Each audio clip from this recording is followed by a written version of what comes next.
مذاکرات کے حوالے سے جو پرائم منسٹر آف پاکستان ہیں انہوں نے اسپیکر نیشنل اسمبلی کو گرین سگنل دیا ہے. حکومت تو سنجیدہ ہے لیکن حکومت نے یہ فیصلہ کیا ہے کہ مذاکرات صرف الیکٹڈ لوگوں سے ہوں گے. جو ان الیکٹڈ لوگ ہیں یعنی جو پارلیمانی پارٹی کا حصہ نہیں ہے وہ لوگ مذاکرات کے اندر نہیں بیٹھ سکیں گے. تو اس میں ایک شخص کی چھٹی ہوتی ہے جی, ان کا نام ہے سلمان اکرم راجہ صاحب. بیرسٹر گور صاحب کیونکہ رکن قومی اسمبلی ہیں وہ مذاکرات کے اندر بیٹھ سکتے ہیں. ابھی تک اسپیکر صاحب نے ان کو ملاقات کی دعوت دی ہوئی ہے, ابھی تک یہ لوگ وہاں پر نہیں گئے, اسپیکر صاحب سے ملاقات نہیں کی. تو سنجیدگی کا عالم یہ ہے کہ لوگ یہ اکٹھے کر نہیں سکتے. عوامی رابطہ مہم جو ہے وہ چلائی جا رہی ہے وہ بھی انتہائی کمزور ہے. پنجاب کے اندر بیڈلی ایکسپوز ہو چکے ہیں, ضمنی انتخابات آپ ہار چکے ہیں, لیکن اس کے باوجود لٹ گئے پٹ گئے مر گئے والا جو ہے نا آپ کا بھی نہیں چل رہا ہے. آخری بات جی اس میں آج کی جو ولاگ ہے اس کے اندر کہ جیل کے اندر عمران احمد نیازی صاحب کی اور ان کی اہلیہ بشرا بیگم کے درمیان جو ہے ملاقات ہوئی ہے. جیل ذرائع کے مطابق 45 منٹس دونوں میاں بیوی کو جو ہے وہ ملایا گیا, جس میں انہوں نے ایک دوسرے کا حال احوال دریافت کیا اور ظاہری بات ہے اپنے جو اپڈیٹس ہیں جو شب و روز گزرتے ہیں اس پر بتایا جی کہ کیسے حالات اور دن و رات ان کے گزر رہے ہیں. آپ یہ دیکھیں کہ تحریک انصاف جو ہے وہ عمران خان صاحب قید تنہائی میں ہیں لیکن جیل کے اندر اپنی اہلیہ سے ملاقات ان کی ہو رہی ہے. علیمہ خانم خود تسلیم کر چکی ہیں کہ ہفتے میں 2 مرتبہ ان کو دیسی مرغ جو ہے وہ فراہم کیا جاتا ہے, دیسی گھی میں بھنا ہوا. اچھا ان کو مشقتی ملا ہوا ہے, ان کو جناب ڈرائی فروٹ ملتا ہے, نٹس ملتے ہیں. انجینئر محمد علی مرزا صاحب نے بھی بار آ کے بتایا کہ وہ 6 جو چکیوں کی ایک جو ہے وہ اس میں وہ رہتے ہیں جہاں پر ایک چکی کے اندر 9 بندے رہتے ہیں, یعنی 9 بندوں کی ایک چکی ہے لیکن عمران خان صاحب کو 6 چکیاں ملی ہوئی ہیں.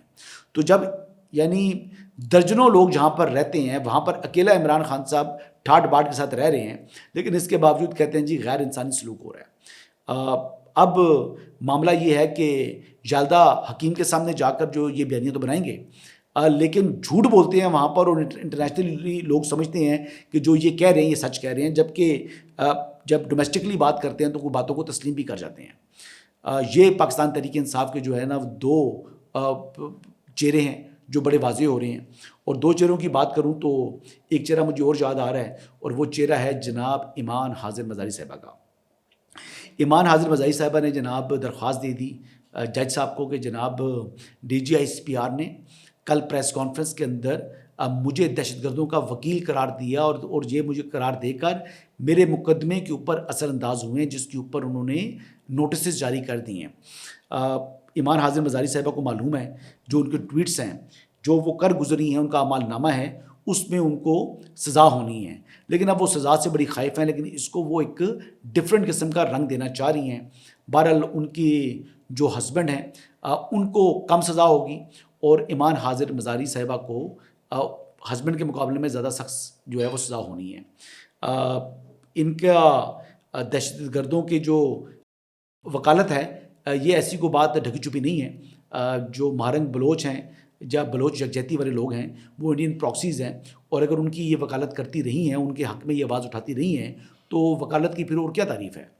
اور اگر یہ کہتی ہیں جی کہ بلوچ یکجہتی کمیٹی والے لوگ جو ہیں یہ دہشت گرد نہیں ہیں, یہ دہشت گردوں کے سوشل ایکٹیوسٹ فیس نہیں ہے ان کا, تو پھر جعفر ایکسپریس میں جو دہشت گرد جہنم واصل ہوئے ان کی لاشیں اٹھانے کے لیے کیوں گئے تھے یہ لوگ؟